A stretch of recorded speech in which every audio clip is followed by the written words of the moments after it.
Hello guys, welcome to my YouTube channel M K biology.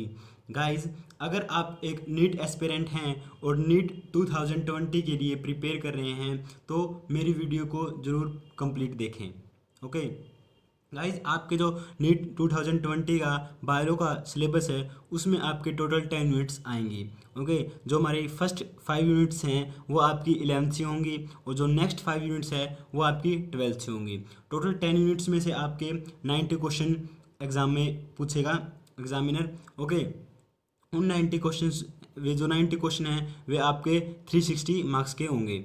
Okay guys, तो आपको NEET crack करने के लिए अगर आप श्योरिटी चाहते हैं कि मेरा नीट करेक्ट होगा तो आप ये मान के चलो, आपके अगर 320 प्लस आपके बायो में आ जाते हैं, 300 मान लो या 320 में आप बिल्कुल सिक्योर हो। अगर आप 300 मार्क्स ले आते हो बायोलॉजी में तो आपका नीट मैं मानता हूँ आपका बिल्कुल क्रैक हो जाएगा।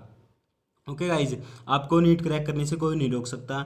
ठीक है, मैं अब आपको इस अपनी वीडियो में आपको कुछ स्ट्रेटजी बताऊंगा कि जो ये लास्ट टाइम है, एक महीना रहता है आपके नीट के एग्ज़ाम को, उसमें आप बायोलॉजी को कैसे प्रिपेयर करें। ओके गाइज, जो बायोलॉजी का प्रिपेयर करने का तरीका, बेस्ट तरीका ये है, इस टाइम आप दो चीज़ करो।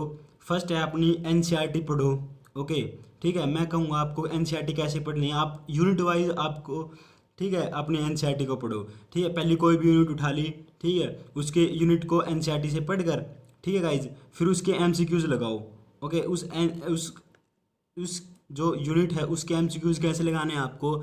फर्स्ट आप देखो, जो आप मान लो एक यूनिट में 4 चैप्टर हैं, ठीक है, ठीक है, आपको एक गलती नहीं करनी है कि जो 4 चैप्टर हैं उन चारों फर्स्ट चैप्टर पे लग गए आप 300 क्वेश्चन देखने लग गए, 300 क्वेश्चन आपने एमसीक्यूज निकाल दिए, फिर सेकंड चैप्टर पे आपने 200 क्वेश्चन निकाल दिए, 150।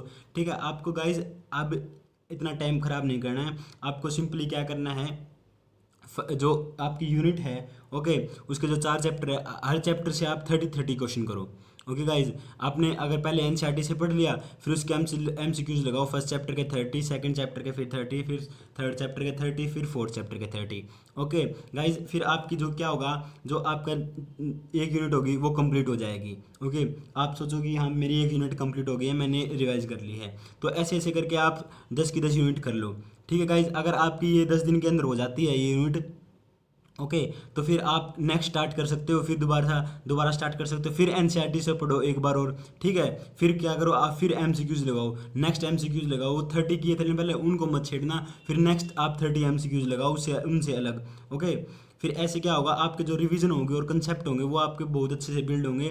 ठीक है, आपको टाइम भी बहुत कम लगेगा और आप भूलोगे भी नहीं एग्जाम के अंदर। ठीक है गाइज, जो मेरी ये स्ट्रेटेजी है वो 100% आपको काम आने वाली है।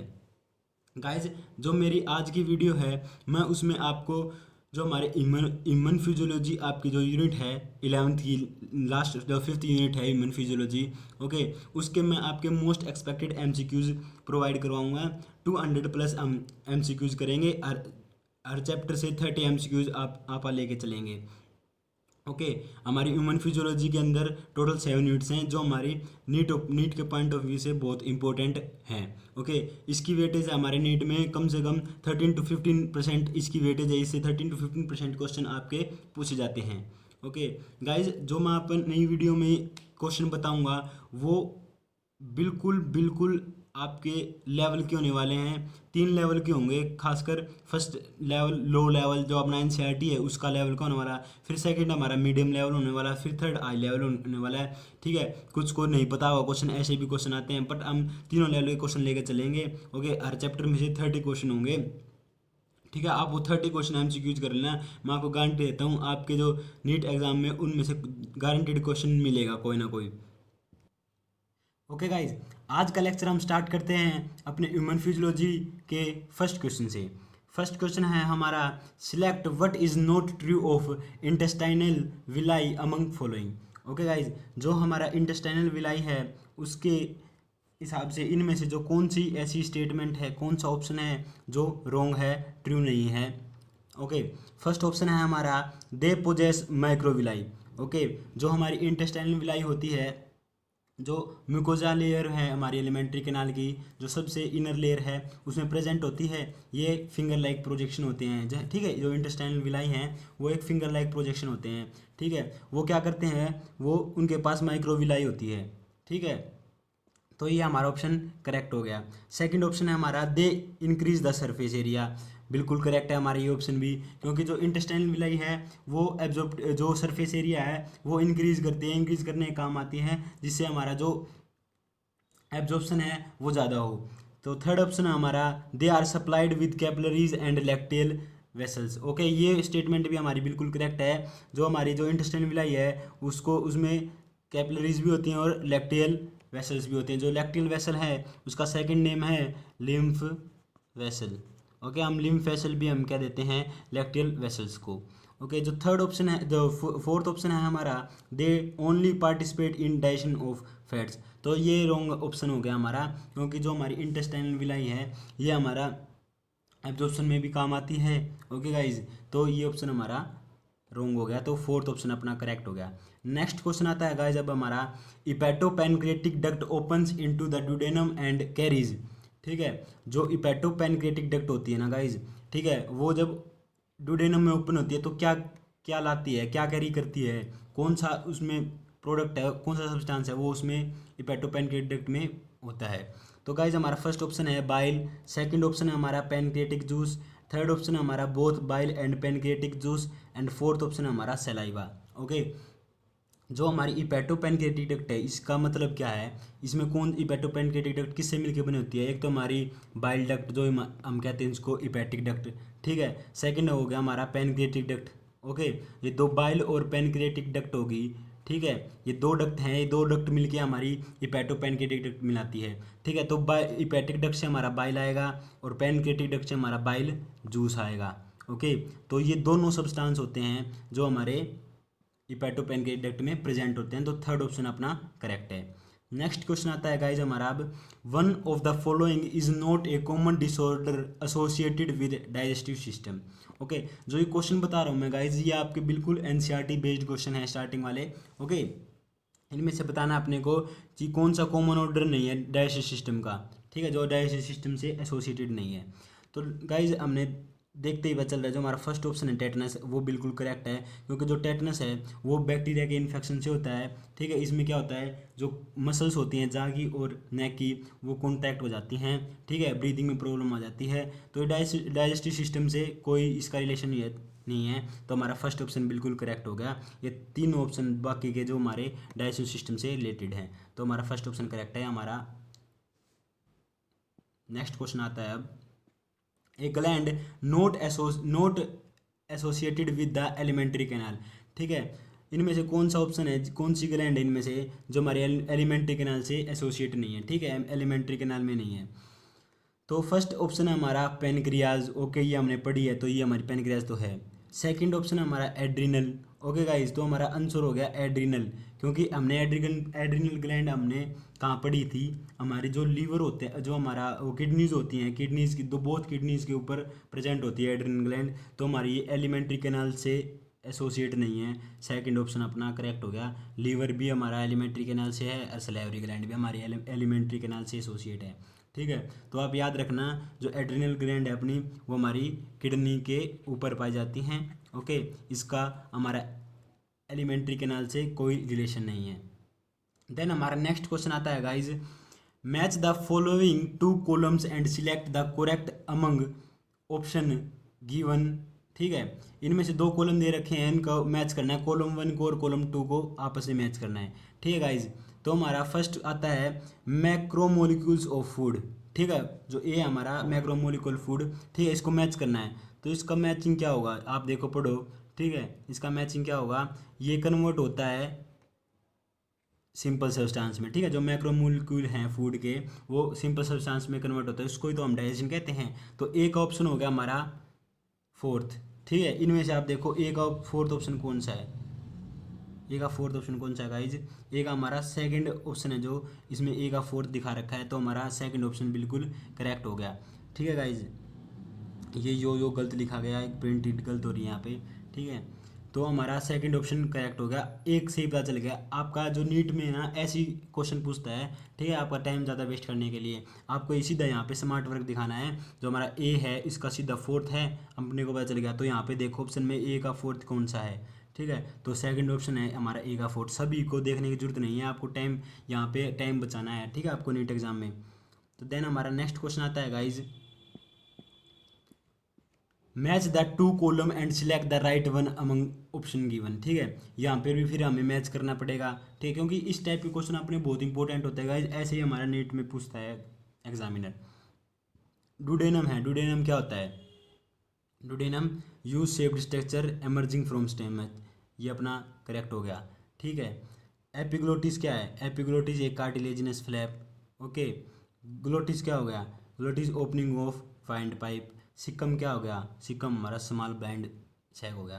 तो हम हमें यहाँ पे देखना पड़ेगा, जो हमारा ए का है वो थर्ड है, बी का फर्स्ट है। तो आप स्टार्टिंग के दो ही देख लो, ए का फर्स्ट, बी का थर्ड, ए का थर्ड, बी का फर्स्ट, ठीक है। तो हमारा सी ऑप्शन हो गया वो बिल्कुल करेक्ट हो गया, ए का थर्ड, बी का फर्स्ट, ओके, किसी ऑप्शन से मैच नहीं करता। तो हमारा थर्ड ऑप्शन बिल्कुल करेक्ट है। गाइस हमारा नेक्स्ट क्वेश्चन आता है अब, match the enzyme with their respective substrate and choose the right one among option given, ठीक है। गाइस हमारे यहाँ पे एंजाइम्स दे रखे हैं और उनके सबस्ट्रेट दे रखे हैं, ओके। फर्स्ट है हमारा लाइपेज, ठीक है गाइज, लाइपेज एंजाइम, ठीक है, वो एक्ट करता है किस पे, हमारा फैट्स पे, ठीक है, फैट्स पे एक्ट करेगा। तो क्या बनाएगा, तो बनाएगा हमारे, बताओ बताओ, फैट्स पे एक्ट करके हमारे फैटी एसिड और ग्लिसरॉल बनाएगा, ठीक है। देन हमारा आता है न्यूक्लियस, न्यूक्लियस हमारे न्यूक्लिक एसिड पे एक्ट करेंगे और न्यूक्लियोटाइड बनाएंगे, ओके।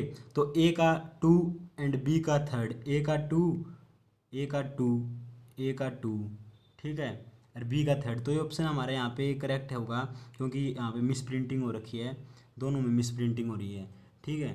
तो गाइज हम देखते हैं, यहाँ पे भी थर्ड कर लो आप, तीन और तीन, ओके, तीन और तीन, ठीक है। ये जो बी ऑप्शन दोनों में तीन तीन दे रखा है, ठीक है। फिर हम सी पे चलते हैं, कार्बोक्सी पेप्टाइडेज, ठीक है। कार्बोक्सी पेप्टाइडेज क्या करता है, ये अपने प्रोटीन पेप्टोन्स और प्रोटीज को ब्रेक करता है, ओके गाइज, ठीक है। हमारे तीन, हमने तीन पढ़े थे, जो हमारे जो प्रोटीन पेप्टोन्स और प्रोटीज को ब्रेक करते हैं, तो ट्रिप्सिन पढ़ा था, ठीक है, एक काइमोट्रिप्सिन और अपना एक क्या है, कार्बोक्सी पेप्टाइडेज, ठीक है। डी हमारा है, तो हमारा सी का ऑप्शन हो गया फोर्थ, तो ये सी का ऑप्शन फोर्थ दे रखा है। डी का हमारा फर्स्ट हो गया, डाईपेप्टाइड अपने डाईपेप्टाइड्स को ब्रेक करता है, ठीक है।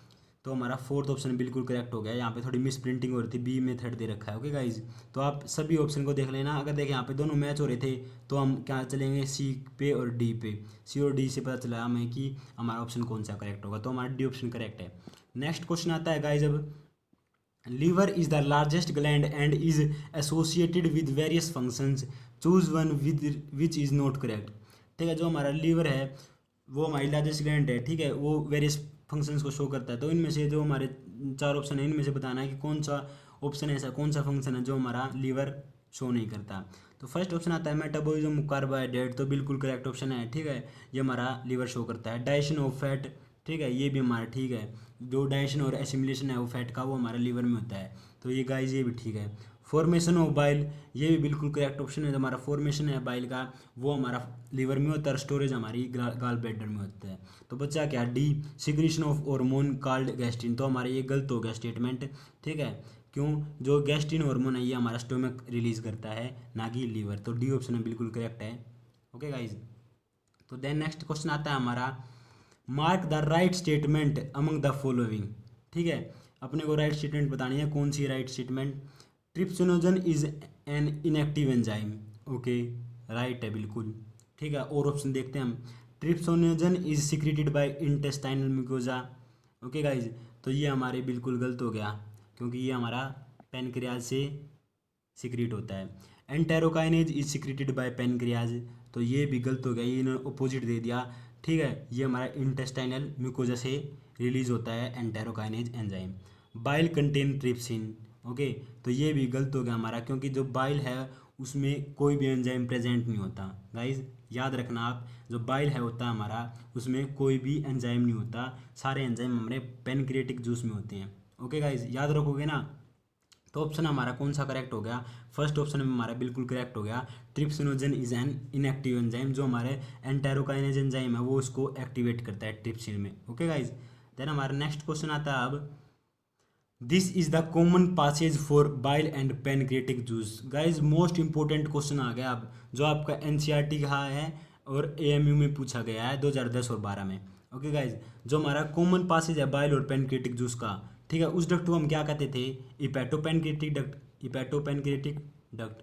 ओके गाइज, तो इपैटोपैनक्रियाटिक डक्ट अपना ऑप्शन में तो है नहीं, ठीक है, तो इसका जो हिपैटोपैनक्रियाटिक डक्ट का दूसरा नाम है वो है इस इन ऑप्शन में से कौन सा ऑप्शन है जिसका नाम है हिपैटोपैनक्रियाटिक डक्ट, मतलब दूसरा नाम है हिपैटोपैनक्रियाटिक डक्ट का। ओके गाइस, तो आप ये ध्यान रखना, जो हमारा एम्पुला ऑफ वेटर्स है ना हमारा, ये कॉमन पासेज है बाइल और पैनक्रियाटिक जूस का, जिसे हम हिपैटोपैनक्रियाटिक डक्ट कहते हैं। Okay guys, ampulla of waiters, guys याद रखना, बिल्कुल इंपॉर्टेंट क्वेश्चन है ये, इस बार पूछ सकता है, मुझे लग रहा है ये गाइज आपका क्वेश्चन आ सकता है।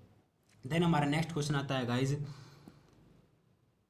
The digestion in hydra takes place within, ठीक है, जो हमारा डाइजेशन है वो हाइड्रा में कहाँ अकर होता है, ठीक है, कौन सी इनमें से कौन सी कैविटी है जहाँ पे डाइजेशन अकर होता है।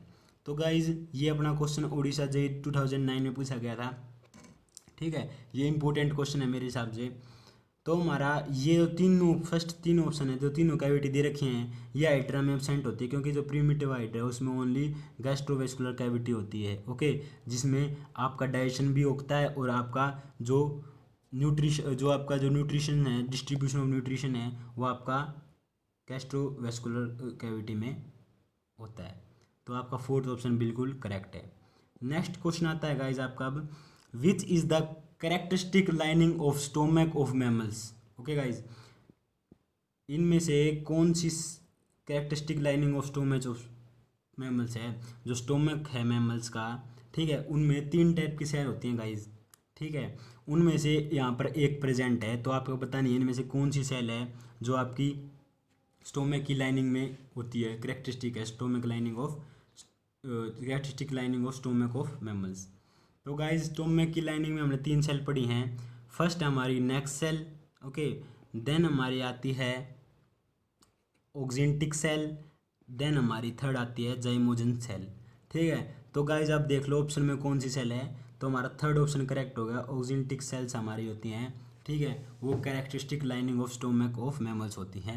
ये 3 टाइप की सेल्स आप याद रखना, स्टोमक की लाइनिंग में कौन सी सेल्स प्रेजेंट होती है, ठीक है, नेक सेल, ऑक्जेंटिक सेल और जाइमोजन सेल।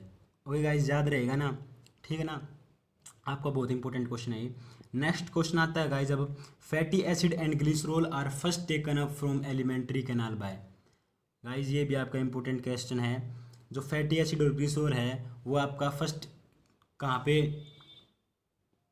लिए जाते हैं, कहाँ पे ऑब्जॉर्ब होते हैं। तो गाइज जो फैटी एसिड और ग्लिसरॉल है ये हमारे कहाँ से आए, ये हमारे फैट से आए, जब फैट का एसिमिलेशन हुआ तो ये हमारे फैटी एसिड और ग्लिसरॉल बने, ठीक है। तो ये फैटी एसिड और ग्लिसरॉल हमारे कहाँ गए, ये हमारे गए लिम्फ वेसल में। ओके गाइज, अपना आंसर हो गया लिम्फ वेसल। लिम्फ वेसल से फिर ये आपके विलाई के पास जाते हैं, फिर वहाँ पे अब्जॉर्ब होते हैं, ठीक है गाइज। तो फर्स्ट ऑप्शन हो हमारा फोर्थ ऑप्शन हो गया लिम्फ वेसल्स, ये आपका बिल्कुल करेक्ट ऑप्शन है, ठीक है। तो आप याद रखेंगे जो लिम्फ वेसल है वो हमारा सबसे पहले फैटी एसिड और ग्लिसरॉल को टेक करता है, ठीक है, एलिमेंट्री कैनाल से। देन हमारा नेक्स्ट क्वेश्चन आता है गाइज, एरिथ्रोपोइसिस स्टार्टिंग। गाइज ये सबसे इंपॉर्टेंट क्वेश्चन आ गया। आप एरिथ्रोपोइसिस आपने बहुत सारे क्वेश्चन करे होंगे इसके, ये कंसेप्ट याद रखना, मैं आपको बताता हूँ। जो आपका एरिथ्रोपोइसिस होता है वो 3 जगह होता है, ठीक है। फर्स्ट जब फिटस में होता है बेबी, ठीक है, फिटस होता है, ठीक है, जब बेबी का बर्थ नहीं होता, ठीक है, जब वुमेन के पेट में होता है, ठीक है गाइज, तो उनको फिटस कहते हैं, जब इन्फेंट होता है, ठीक है। तो गाइज जो सबसे पहले स्टार्ट होता है वो हमारा होता है योक सैक में, ओके, ठीक है, पर यहाँ पे ऑप्शन में योक सैक नहीं दे रखा, ठीक है।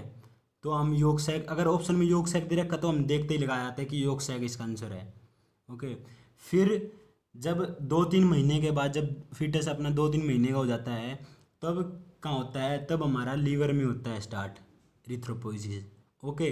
तो आप इसका आंसर होगा हमारा लीवर, ठीक है गाइज। तब अगर ये इरिथ्रोपोइसिस पूछता कि बर्थ होने के बाद, जब बर्थ होता है बेबी का, तो कहाँ होती है इरिथ्रोपोइसिस, तो इरिथ्रोपोइसिस होती है हमारी रेड बोन मैरो में। ओके, ठीक है।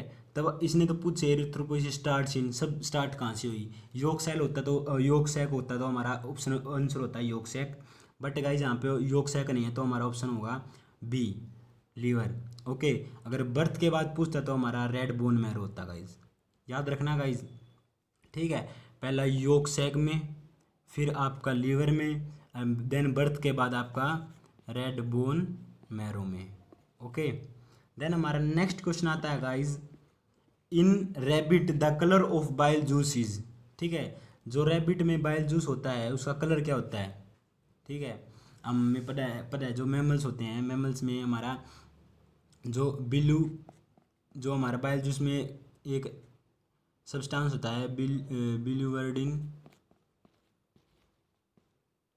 ठीक है, ये अपना एब्सेंट होता है, ठीक है, बट इसका एक्सेप्शन है अपना, ठीक है, बिलुरुबिन प्रेजेंट होता है और बिल्यूवर्डिन एब्सेंट होता है, पर अपना जो एक्सेप्शन है रैबिट, उसके अंदर ये बिल्यूवर्डिन होता है, वो प्रेजेंट होता है। यहाँ पे मिस प्रिंटिंग हो गई गाइस, बिल्यूवर्डिन लिखना वर्डिन, ओके, बिल्यूवर्डिन, तो अपना बी ऑप्शन करेक्ट होगा, ग्रीन कलर का होगा क्योंकि एक्यूमुलेशन ऑफ बिल्यूवर्डिन, ठीक है गाइस। आपने दो पढ़े होंगे, बिल्यूरुबिन और बिल्यूवर्डिन, ठीक है गाइस।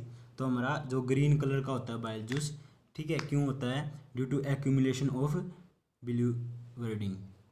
देन हमारा नेक्स्ट क्वेश्चन आता है guys, during absorption of carbohydrates in the blood the most rapidly transported monosaccharides are. Okay guys, ये भी हमारा इंपॉर्टेंट क्वेश्चन है जो हमारा BHU 2012 में आया हुआ है। जो एब्जॉर्प्शन होता है कार्बोहाइड्रेट्स का ब्लड के अंदर, तो उसने पूछा है मोस्ट रैपिडली ट्रांसपोर्टेड मोनोसेक्राइड कौन सा है इनमें से, ठीक है। ये चारों मोनोसेक्राइड्स हैं, तो इसने पूछा है जो मोस्ट रैपिडली होता है, जो सबसे फास्ट ट्रांसपोर्ट होता है, वो कौन सा है। तो गाइज आप याद रखो, एक ग्लूकोज होता है और एक गैलेक्टोज होता है, ये दोनों हमारे क्या होते हैं, ये एक्टिव ट्रांसपोर्ट के थ्रू इनका ऑब्जॉर्प्शन होता है, ठीक है। इनमें एनर्जी लगती है इनके ट्रांसपोर्ट के लिए, ठीक है गाइज। किसके द्वारा होता है ये, सोडियम और जो सोडियम पोटेशियम पंप होता है आपका, उसके थ्रू इनका ट्रांसपोर्ट होता है गाइज, ठीक है। बट जो क्या है, जो ग्लूकोज है उसका स्ट्रक्चर थोड़ा कॉम्प्लेक्स होता है, और जो हमारा गैलेक्टोज है उसका थोड़ा स्ट्रक्चर सिंपलर होता है ग्लूकोज के उससे। तो गाइज इसका आंसर हमारा गैलेक्टोज हो गया। ओके गाइज, क्योंकि जो गैलेक्टोज है वो थोड़ा सिंपलर ही स्ट्रक्चर है, ठीक है, सिंपल स्ट्रक्चर है उसका, जो मोस्ट रैपिड ट्रांसपोर्ट होता है वो फास्ट होता है। ओके गाइज, तो अपना आंसर हो गया थर्ड गैलेक्टोज। नेक्स्ट क्वेश्चन आता है गाइज, अब the wall of the stomach is protected against the action of HCl, ठीक है। जो स्टोमक में वाल होती है, ठीक है, उसको कौन सी वाल होती है जो अपने को जो protected against action of HCl, ठीक है, जो HCl के एक्शन से उसको प्रोटेक्ट करती है। ओके गाइज, वाल का नाम बताना है अपने को, बिल्कुल इजी क्वेश्चन है, NCERT का क्वेश्चन है। जो हमारी म्यूकस लेयर होती है ना, वो हमारी बचाती है स्टोमक को डैमेज होने से, ठीक है, स्टोमक की वाल को डैमेज होने से। तो हमारी म्यूकस लेयर है वो आपकी करेक्ट ऑप्शन हो गया आपका। गाइज अपना नेक्स्ट क्वेश्चन आता है अब, column 1 contain names of the sphincter muscle of the alimentary canal and column 2 contains their location, match them properly and choose the correct answer. होगा जो अपना कॉलम 1 है, ठीक है, वो उसमें क्या दे रखा है, उसमें आपके स्फिंक्टर्स के नेम दे रखे हैं, और जो कॉलम 2 है उसमें लोकेशन दे रखे हैं उनकी स्फिंक्टर्स की। आपको मैच करना है कि कौन सा स्फिंक्टर कहाँ पर प्रेजेंट होता है। ओके गाइज, तो हम थोड़ा आगे कर लेते हैं इसको, ठीक है। फर्स्ट आता है हमारा स्फिंक्टर ऑफ एनी इंटरनस, ठीक है, ये आपका प्रेजेंट होता है गाइज जो एलिमेंट्री कैनाल जहाँ पे एंड होती है उसके टर्मिनल पे प्रेजेंट होता है। तो हमारा ए का हो गया थर्ड ऑप्शन, ठीक है गाइज। तो सेकंड हमारा कार्डियक स्फिंक्टर, कार्डियक स्फिंक्टर होता है हमारा, वो होता है present between oesophagus and anterior stomach के बीच में, ठीक है गाइज। तो हमारा ए का हो गया थर्ड और बी का हो गया हमारा फोर्थ। थर्ड का थर्ड देखो सी, स्फिंक्टर ऑफ ओडियाई, ये आपको पता ही है, ये हमारा बिटवीन ओपनिंग ऑफ इपेटोपेन के डक्ट इनटू ड्यूडेनम, जब इपेटोपेन के डक्ट की ओपनिंग होती है ड्यूडेनम में, उस पर प्रेजेंट होता है गाइज, ठीक है, उसको हम स्पिंक्ट्रोफोडिया कहते हैं। देन डी है हमारा इलियोसिकल स्पिंक्टर, ये हमारा स्मॉल इंटेस्टाइन एंड बोल के बीच में। और जो पाइलेरिक स्पिंक्टर है हमारा, वो हमारा ड्यूडेनम और पोस्टीरियर स्टोमक के बीच में। ओके गाइज, याद रखोगे। तो आपने ए का हो गया थर्ड, बी का हो गया 4 और थर्ड का हो गया 1, ठीक है। इन तीनों से अपने को ऑप्शन का पता चल जाएगा। देखो ऑप्शन कौन सा आता है, ठीक है। ए का थर्ड, बी का 4th और सी का 1 किस में है, तो हमारा जो थर्ड ऑप्शन है वो हमारा करेक्ट हो गया। ए का थर्ड, बी का 4, सी का 1, ठीक है। तो हमारा थर्ड ऑप्शन बिल्कुल करेक्ट हो गया गाइज, ठीक है। ये हमारा KCET में 2011 में पूछा गया है, इंपॉर्टेंट क्वेश्चन है। ऐसे ही क्वेश्चन पूछेगा गाइज, पूछेगा तो नीट में, ठीक है। थोड़ा कॉम्प्लेक्स दिखाने के लिए टाइम लगे बच्चों का। देन गाइज नेक्स्ट क्वेश्चन है हमारा, the pungent order of faeces is due to presence of, ठीक है। जो पंजेंट ऑर्डर प्रोड्यूस होता है फीसिस से, वो किसके प्रेजेंस के कारण होता है, ठीक है, किसके कारण से होता है हमें बताना है, ठीक है। फर्स्ट देखो, जो हमारे एमिनो एसिड होते हैं उन पर कुछ बैक्टीरिया अटैक करते हैं, ठीक है। तो वो एमिनो एसिड चेंज हो जाते हैं हमारे टॉक्सिक अमाइंस में, ठीक है। ये टॉक्सिक अमाइंस होते हैं, ये प्रोड्यूस होते हैं, ओके। ये टॉक्सिक अमाइंस जैसे एग्जांपल हो गया इंडोल और स्केलेटोल, ओके, ठीक है। इनकी वजह से जो हमारी आई पंजेंट ऑर्डर ऑफ फीसिस है वो प्रोड्यूस होती है। देन हमारा सेकंड है, जब हमारा कार्बोहाइड्रेट का फर्मेंटेशन होता है तो हमारी कुछ गैसेज रिलीज होती हैं, तब भी हमारा कुछ जो ऑर्डर है पंजेंट ऑर्डर वो प्रोड्यूस होती है, ठीक है। तो गाइज हमारा ऑप्शन हो गया D, all of the above, indole, skatole और वेरियस गैसेज के कारण हमारा जो पंजेंट ऑर्डर है फीसिस का वो होता है। देन हमारा नेक्स्ट क्वेश्चन है guys, maximum percentage of lipoproteins present in, okay, ठीक है। जो हमारे लिपोप्रोटीन्स होते हैं कौन से होते हैं, जिसमें लिपिड और प्रोटीन्स दोनों पाए जाते हैं, ओके। तो हमारे जो मेजर लिपोप्रोटीन है उनके नाम दे रखे हैं इन्होंने। तो हमारे 4 मेजर लिपोप्रोटीन्स हैं, काइलोमाइक्रोन, HDL, VDL और VLDL, ओके। तो इसका जो करेक्ट आंसर है, जो जिसकी मैक्सिमम परसेंटेज है वो हमारा काइलोमाइक्रोन है, ठीक है। जो मैक्सिमम परसेंटेज होती है जिसकी लिपोप्रोटीन की, ओके। फिर आता है हमारा VLDL, देन हमारा आता है VDL, फिर हमारा आता है HDL, जिसकी HDL की सबसे कम परसेंटेज होती है गाइज, ओके। तो हमारा राइट ऑप्शन हो गया ए, काइलोमाइक्रोन। नेक्स्ट क्वेश्चन आता है अब हमारा guys, where do certain symbiotic micro organism normally occur in human body, ठीक है। हमारे ह्यूमन बॉडी में ये सिम्बायोटिक माइक्रो ऑर्गेनिज्म प्रेजेंट होते हैं, लोकेशन बतानी है अपने को कहाँ प्रेजेंट होते हैं, ठीक है। नॉर्मली अकर होते हैं, कोई हमें वो इन्फेक्ट नहीं करते कुछ, ठीक है, कुछ हार्मफुल नहीं पहुँचाते, बिल्कुल स्मॉल उसमें क्वांटिटी में थोड़ा बहुत हार्म करते हैं, ठीक है गाइज। तो हमें बतानी है लोकेशन कि ये सिम्बायोटिक मार्क ऑर्गेनिज्म होते हैं वो कहाँ प्रेजेंट होते हैं। तो गाइज हमारा एक सिक्कम नाम का होता है, एक सैक लाइक बैग होता है, ठीक है, स्मॉल सैक लाइक बैग होता है सिक्कम, उसमें हमारा जो सिम्बायोटिक माइक्रो ऑर्गेनिज्म है वो प्रेजेंट होते हैं। तो हमारा ऑप्शन ए है सिक्कम, वो उसका आंसर है बिल्कुल करेक्ट, ओके गाइज। देन हमारा नेक्स्ट क्वेश्चन आता है अब, for the enzyme action, enzyme action के लिए जो वैल्यू ऑफ Km है वो क्या होगी, ठीक है। फर्स्ट ऑप्शन है हमारा अनचेंज, देन है लो, फिर है कांस्टेंट, फिर है आई, ओके। जब एंजाइम एक्शन होगा तो हमारी जो Km की वैल्यू है वो हमारी लो होगी, ये आप याद रखना गाइज। ये अपना BHU 1995 में भी पूछा गया है, ओके। ये आपका वैसे आएगा तो नहीं पर ये इंपॉर्टेंट है, ठीक है। जो Km की वैल्यू है, ठीक है, जो एंजाइम एक्शन होता है उसके लिए कितनी होती है, ठीक है, लो होती है, कांस्टेंट होती है, आई होती है, अनचेंज होती है, तो आपकी लो होती है ये। देन अपना नेक्स्ट क्वेश्चन आता है guys, inhibition of gastric secretion is brought about by, ठीक है। और सेकंड क्वेश्चन है इसी का, मतलब दूसरा क्वेश्चन है, which of this is not an enzyme of digestion system, इनमें से जो कौन सा एंजाइम है जो डाइजेशन सिस्टम का नहीं है, ओके गाइज। और इनहिबिशन ऑफ गैस्ट्रिक सिक्रीशन, जो गैस्ट्रिक सिक्रीशन को रोकता है, इनहिबिट करता है, ठीक है, उसका नाम बताना कौन सा एंजाइम है ऐसा जो डाइजेस्टिव एंजाइम भी नहीं है और जो गैस्ट्रिक सिक्रीशन को रोकता है, ठीक है।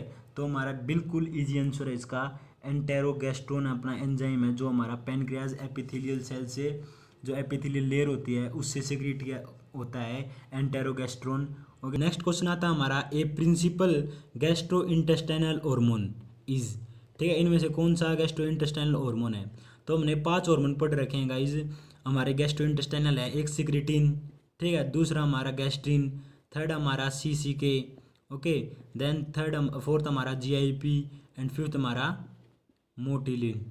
ओके गाइज, तो हमारा इसमें से ऑप्शन थर्ड करेक्ट हो गया, सिक्रेटिन हमारा गैस्ट्रो इंटेस्टाइनल हार्मोन। आप गाइज ये याद कर लेना 5 टाइप के हार्मोन्स, ठीक है, सिक्रेटिन, गैस्ट्रिन, CCK, GIP और मोटिलिन। ओके, ये 5 हार्मोन होते हैं गैस्ट्रो इंटेस्टाइनल हार्मोन।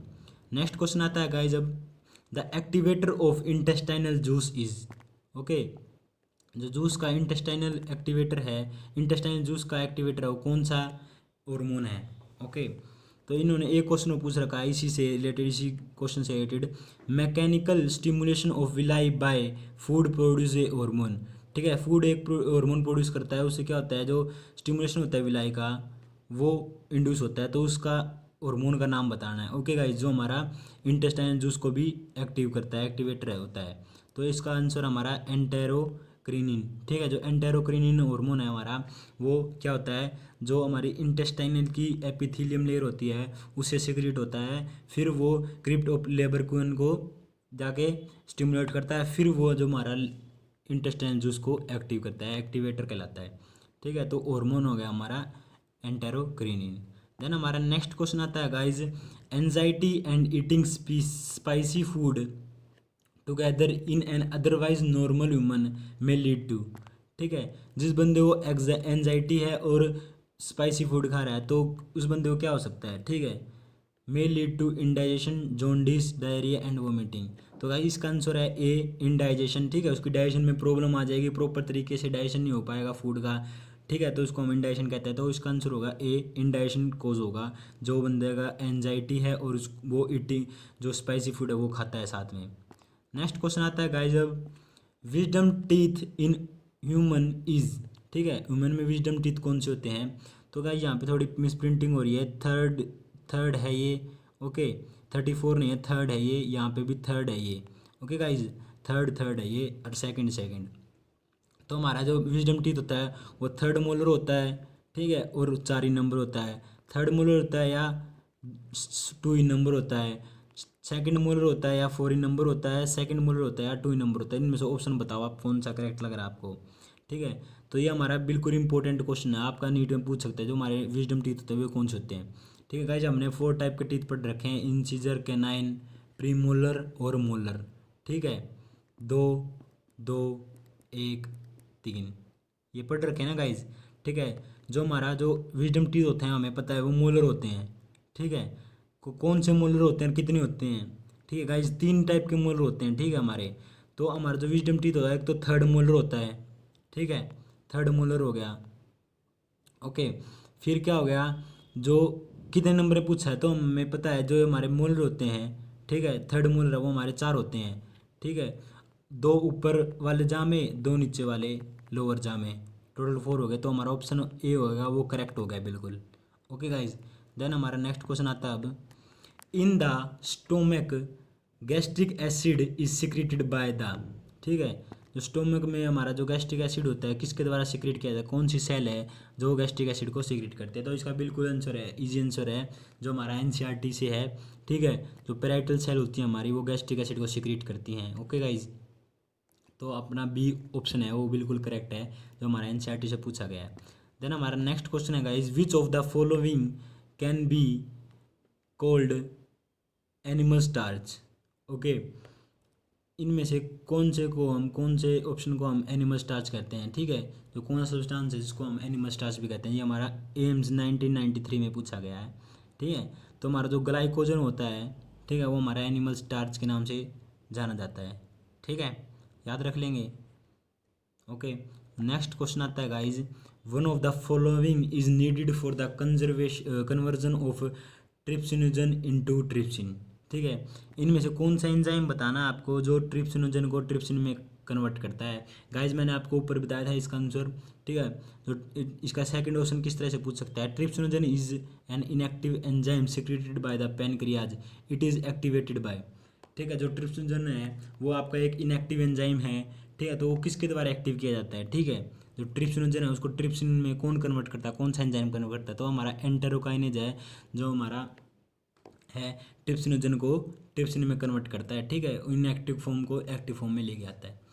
देन हमारा नेक्स्ट क्वेश्चन आता है guys, which animal has unpaired lungs, ठीक है, इनमें से कौन सा एनिमल है जिसके अनपेड लंग्स हैं, ठीक है गाइज, ये याद रखना आप, हमारा जो स्नेक्स होते हैं, ठीक है, कुछ स्नेक्स होते हैं जिनमें हमारे अनपेड लंग्स होते हैं, एक ही लंग होता है, ठीक है, तो हमारा फोर्थ ऑप्शन करेक्ट हो गया।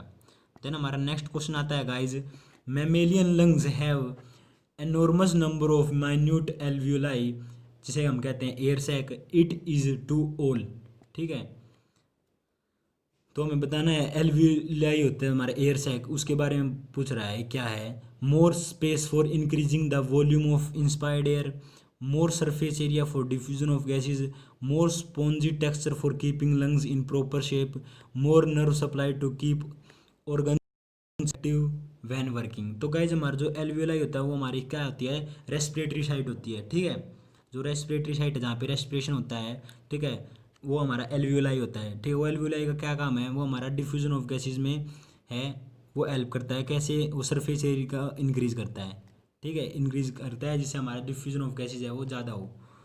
देन हमारा नेक्स्ट क्वेश्चन आता है guys, true organ of sound production in bird, okay, जो बर्ड में साउंड प्रोडक्शन होती है वो कौन सा ऑर्गन हेल्प करता है, लैरिंग्स, साउंड वोकल सैक या सिरिंग बॉक्स।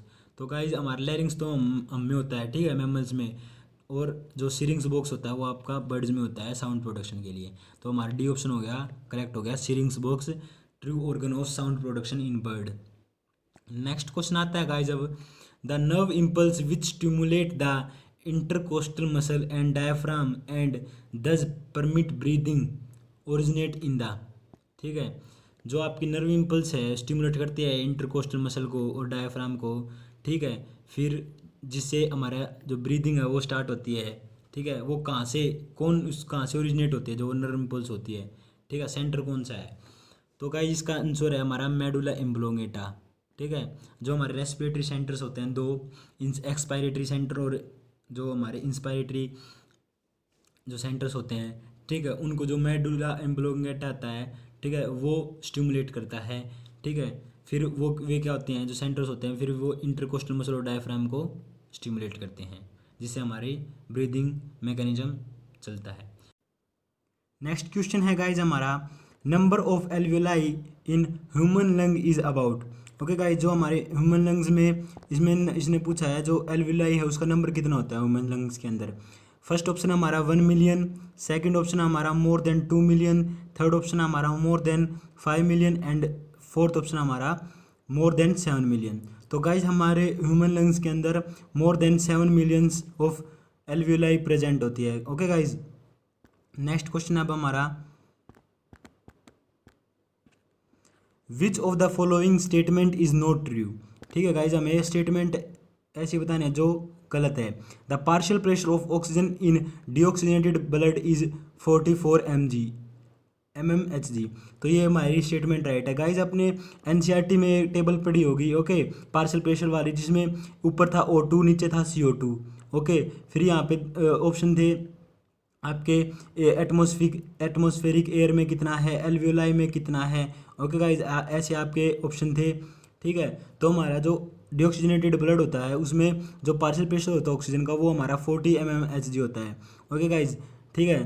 तो सेकंड ऑप्शन हमारा ये फर्स्ट ऑप्शन राइट हो गया। सेकंड ऑप्शन हमारा जो पार्शियल प्रेशर ऑफ ऑक्सीजन है इन ऑक्सीजनेटेड ब्लड वो 95 mmHg होता है, तो ये भी हमारा स्टेटमेंट राइट है।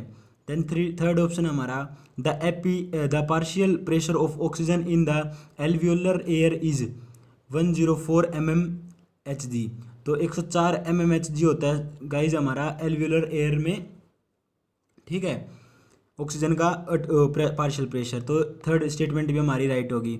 The partial pressure of carbon dioxide in alveolar air is 40 mmHg, okay guys, तो ये स्टेटमेंट भी हमारी करेक्ट है। टेबल के हिसाब से जो पार्शियल प्रेशर होता है CO2 का वो एल्वियोलर एयर में 40 mmHg होता है, okay guys. Partial pressure of carbon dioxide in deoxygenated blood is 90 mmHg, तो ये बात गलत होगी गाइज, क्योंकि इसमें जो पार्शियल प्रेशर होता है ये इसने यहाँ पे इसका बता दिया ऑक्सीजनेटेड ब्लड का बता दिया गाइस, जो हमारा CO2 में जो हमारा पार्शियल प्रेशर O2 का होता था, ठीक है। बट यहाँ पे हमारा जो पार्शियल प्रेशर CO2 का है डीऑक्सीजनेटेड ब्लड में, वो हमारा 45 होता है। ओके गाइज, नेक्स्ट क्वेश्चन आता है गाइज अब हमारा, which option is completely correct for the given statement. तो हमें करेक्ट स्टेटमेंट बतानी है कि कौन सी स्टेटमेंट है बिल्कुल करेक्ट है। तो हमारी जो फर्स्ट स्टेटमेंट है, the nerve impulse ordered by respiratory centre passes through nerve to the diaphragm and the intercostal muscle and regulate respiration. तो हमारी फर्स्ट स्टेटमेंट क्या कहती है, जो नर्व इम्पल्स जनरेट होती है रेस्पिरेटरी सेंटर से पास होकर through nerve to the diaphragm and intercostal muscle, ठीक है। हमारी जो नर्व इम्पल्स है वो रेगुलेट की जाती है, ऑर्डर की जाती है हमारी रेस्पिरेटरी सेंटर से, ठीक है। फिर वो पास करती है हमारे डायफ्राम और इंटरकोस्टल मसल से, ठीक है। फिर क्या करता है, वो रेगुलेट करता है, वो नर्व इम्पल्स रेगुलेट करती है रेस्पिरेशन को। ये हमारी स्टेटमेंट बिल्कुल करेक्ट है। सेकंड स्टेटमेंट है, respiratory centres scatterly located in the brain stem gives off rhythmic stimulate to diaphragm and respiratory muscle and regulate respiration. तो ये स्टेटमेंट भी हमारी बिल्कुल करेक्ट है। जो रेस्पिरेटरी जो सेंटर्स हैं वो स्केटेड होते हैं ब्रेन स्टेम के, जो हमें रिदमेटिक स्टिमुली देती है डायफ्राम और रेस्पिरेटरी मसल को रेस्पिरेशन रेगुलेट करने के लिए। ओके गाइज, तो हमारे दोनों ऑप्शन करेक्ट, दोनों स्टेटमेंट करेक्ट है, तो इसका डी ऑप्शन करेक्ट हो जाएगा। जो बोथ स्टेटमेंट है वो हमारी करेक्ट है। ओके गाइज, डी ऑप्शन आपका करेक्ट है। नेक्स्ट क्वेश्चन पे चलते हैं गाइज अब, the impulse for voluntary muscle for forced breathing start in, ठीक है। जो इम्पल्स जनरेट होती है वो कहाँ से जनरेट होती है, वॉलेंटरी मसल के लिए जब वो फोर्स्ड ब्रीथिंग करती है, ठीक है। इसका आंसर हमारा मेडुला होगा, क्योंकि हमने पढ़ा था जो मेडुला होता है हमारा, वही हमारा जो रेस्पिरेशन है, रेस्पिरेशन को कंट्रोल करता है। ओके गाइज, हमने ऊपर क्वेश्चन देखा था इसी टाइप का, ठीक है। आप ये याद रखना, जो फोर्स्ड ब्रीथिंग होती है ना, ठीक है, वॉलेंटरी मसल के लिए इम्पल्स कौन जनरेट करता है, स्टार्ट कहाँ से होती है, वो मेडुला स्टार्ट करता है। ओके गाइज, ठीक है। अगर यहाँ पे कई बार ऑप्शन में पोन्स भी मिल जाए ना, ठीक है, तो आपका वो भी करेक्ट होगा। देन हमारा नेक्स्ट क्वेश्चन आता है, mark the correct pair of muscles involve in normal breathing in humans. जब ह्यूमन्स में नॉर्मल ब्रीदिंग होती है तो कौन सी मसल्स का पेयर है जो इन्वॉल्व होता है ब्रीदिंग में। ओके गाइज, आपने पढ़ी थी, हमारी जो डायफ्राम की मसल होती हैं, एक तो वो इन्वॉल्व होती हैं, ठीक है। फिर हमारे दो मसल्स आती हैं इंटरकोस्टल वाली, एक इंटरनल इंटरकोस्टल और एक्सटर्नल इंटरकोस्टल, ठीक है। जो हमारी इंटरनल इंटरकोस्टल होती है वो हमारी हेल्प करती है, ठीक है गाइज, ब्रीदिंग में। ओके गाइज, याद रखोगे। देन हमारा नेक्स्ट क्वेश्चन आता है, incidence of emphysema a respiratory disorder is high in cigarette smoker in such cases.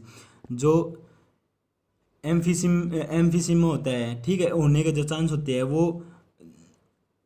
वो सिगरेट स्मोकर में ज़्यादा हो सकते हैं, ठीक है। उनके चांस हाई हैं जो सिगरेट को स्मोक करते हैं, ठीक है। इन सच केसेस क्या होता है इसमें, इसके अंदर क्या होता है, एम्फीसिमा के अंदर bronchi are found damage, first option. Then second option है आपका alveolar walls are found damaged. Third option है आपका plasma membrane is found damaged. Fourth option है आपका the respiratory muscles are found damaged. तो इसका करेक्ट आंसर होगा आपका जो एल्वियोलर वाल्स हैं आपकी वो डैमेज पाई जाती हैं, ठीक है, उसमें, इसलिए उसका जो एम्फीसिमा होने के चांस ज़्यादा होते हैं, ठीक है, एम्फीसिमा हो सकता है उनको। देन हमारा नेक्स्ट क्वेश्चन आता है, respiratory process is regulated by certain specialised centres in the brain, one of the following listed centres can reduce the inspiratory duration upon stimulation. Okay guys, तो गाइज ये क्या कह रहा है, जो हमारी जो रेस्पिरेटरी प्रोसेस है वो कुछ स्पेशलाइज सेंटर्स है हमारे ब्रेन में, वो रेगुलेट करते हैं, ठीक है। इनमें से इन जो एग्जांपल है, इनमें से हमारे सेंटर्स दे रखे हैं, वो क्या, इनमें से एक सेंटर है जो रिड्यूस करता है इंस्पिरेटरी ड्यूरेशन को, ठीक है। जो हम सांस लेते हैं, इंस्पायर करते हैं, तो उसकी ड्यूरेशन कम होती है, ठीक है, किसके स्टिमुलेशन से, तो हमारे जो मेडुलरी रिस्पिरेटरी सेंटर है वो जो हमारी रिड्यूस करेगा इंस्पिरेटरी ड्यूरेशन को। ओके गाइज, ये याद रखना, जो हमारा मेडुलरी रेस्पिरेटरी सेंटर है, ठीक है, वो इंस्पायरेटरी ड्यूरेशन को डिक्रीज करेगा, रिड्यूस करेगा, ठीक है। इसके स्टिमुलेशन से जो हमारा इंस्पायरेटरी ड्यूरेशन है वो डिक्रीज होगी। नेक्स्ट क्वेश्चन आता है अब guys, CO2 dissociate from carbamino haemoglobin when, ठीक है। तो ये पूछ रहा है जो CO2 डिसोसिएट कब होती है कार्बोमिनो हीमोग्लोबिन से। तो गाइज आप याद करो, जब हमारे टिश्यू में, ठीक है, टिश्यू के अंदर क्या होता था, जब हमारा हीमोग्लोबिन और CO2 मिलते थे, ठीक है, तो क्या बनता था, ठीक है, कार्बोमिनो हीमोग्लोबिन बनता था। तो ये किस कंडीशन में बनता था गाइज, जब हमारी क्या होती थी, जब हमारी CO2 हाई होती थी और O2 लो होती थी, ठीक है गाइज। जब बंदा जो हमारा कार्बोमिनो हीमोग्लोबिन है वो बनता कब था, जब CO2 हाई होती है और O2 कम होती है। बट गाइज ने डिसोसिएट पूछा, ठीक है, जो कार्बोमिनो है उसको डिसोसिएट होके, ठीक है, CO2 बनाएगी। तो मतलब गाइज रिएक्शन क्या होगी, Hb प्लस CO2, ठीक है। तो क्या होगी, HbCO2, Hb plus CO2 form हो गया। ओके गाइज, तो जो हमारा ये कार्बोमिनो हीमोग्लोबिन है ये डिसोसिएट होके हीमोग्लोबिन और CO2 में हो जाएगा। ये हमारे कहाँ पे होता है, ये हमारी एल्वियोलाई में होती है, ठीक है, एल्वियोलाई के अंदर होती है हमारी ये। तो इसके लिए कंडीशन क्या होगी, इससे रिवर्स हो जाएगी। तो हमारे जो और कंडीशन होगी वो PO2 हाई हो जाएगी, CO2 लो हो जाएगी। ओके, ठीक है गाइज, समझ गए। जो हमारी CO2 dissociate from carbamino haemoglobin है ना, जो ये रिएक्शन है, रिएक्शन आप दोबारा से देख लो गाइज।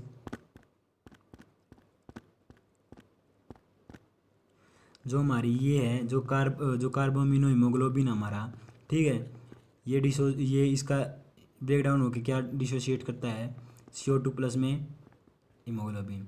ओके गाइज, ये हमारी एल्वियोलाई के अंदर होती है ये रिएक्शन, ठीक है।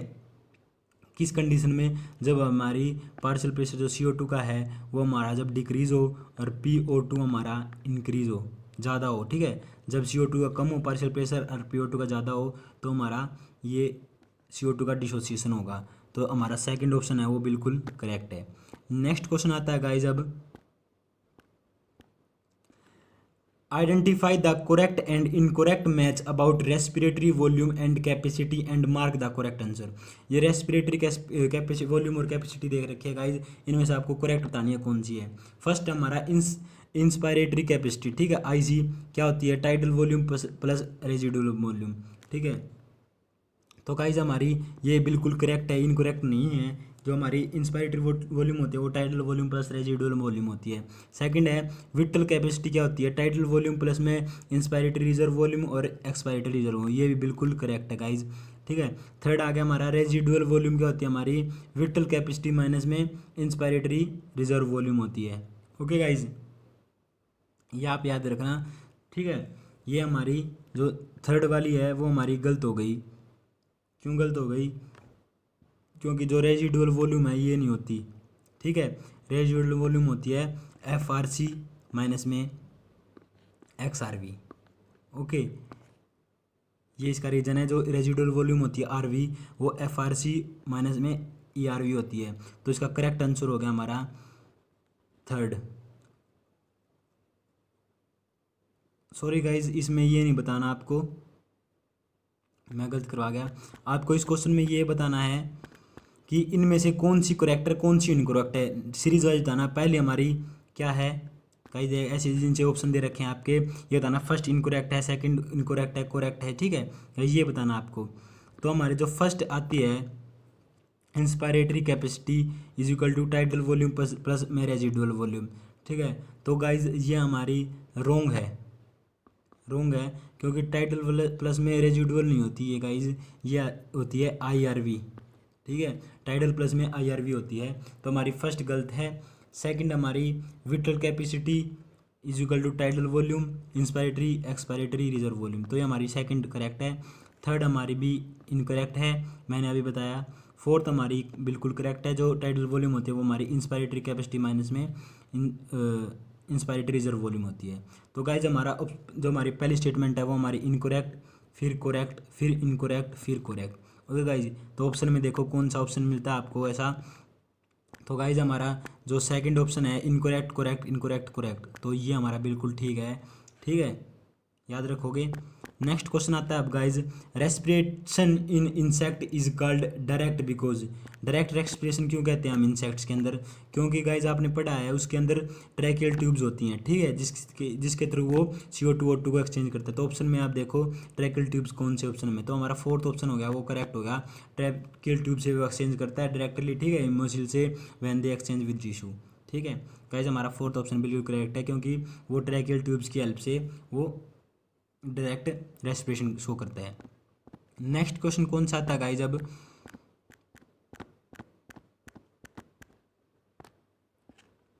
Regarding the functions of our respiratory system mark the wrong entry, ठीक है, हमारे जो रेस्पिरेटरी सिस्टम के फंक्शन हैं उनके हिसाब से हमें रॉन्ग ऑप्शन चुनना है, ठीक है।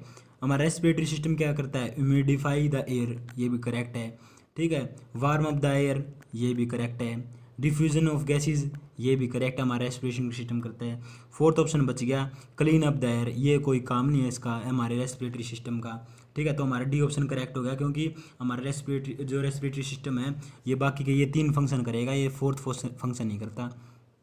नेक्स्ट क्वेश्चन आता है गाइज अब, a person suffers punctures in his chest cavity in an accident without any damage to the lung, its effect could be, okay एक पर्सन है वो सफ़र कर रहा है, किससे पंचर हो गया उसकी चेस्ट कैविटी में, ठीक है, होल हो गया एक्सीडेंट के टाइम, एक्सीडेंट हो गया था उसका, तो उसकी जो चेस्ट कैविटी है उसमें पंचर हो गया, उसका जो लंग है वो डैमेज नहीं हुआ, ठीक है, उसका इफेक्ट क्या होगा, ठीक है, उसका इफेक्ट ये होगा जब कैविटी पंचर कर गई तो उसका क्या होगा, सीजेशन ऑफ ब्रीदिंग होगा, ठीक है, ब्रीदिंग समाप्त हो जाएगी, कहने का मतलब सीजेशन का मतलब रुक जाना, ठीक है, ब्रीदिंग रुक जाएगी, जो लंग पंचर ना कराओ, ओके गाइज। नेक्स्ट क्वेश्चन आता हमारा, mark the true statement among the following with reference to normal breathing, ठीक है, नॉर्मल ब्रीदिंग के रेफरेंस में अपने को क्या करना है, ट्रू स्टेटमेंट बतानी है, ओके।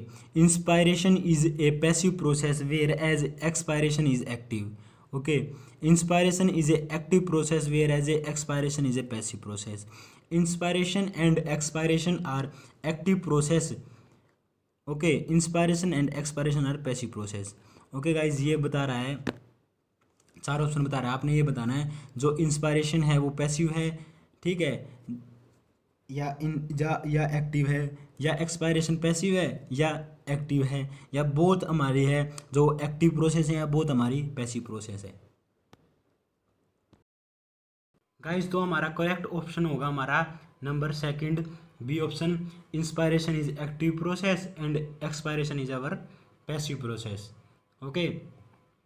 नेक्स्ट क्वेश्चन आता है गाइज अब हमारा, a person breathes in some volume of air by forced inspiration after having a force expiration, this air taken in is quantity of, ठीक है, तो हमें बतानी है कौन सी कैपेसिटी कल आएगी, कौन सी वॉल्यूम कब आएगी, तो हमारी क्वांटिटीज़ होती हैं total lung capacity, tidal volume, whittle capacity और इंस्पायरेटरी कैपेसिटी, ओके गाइज।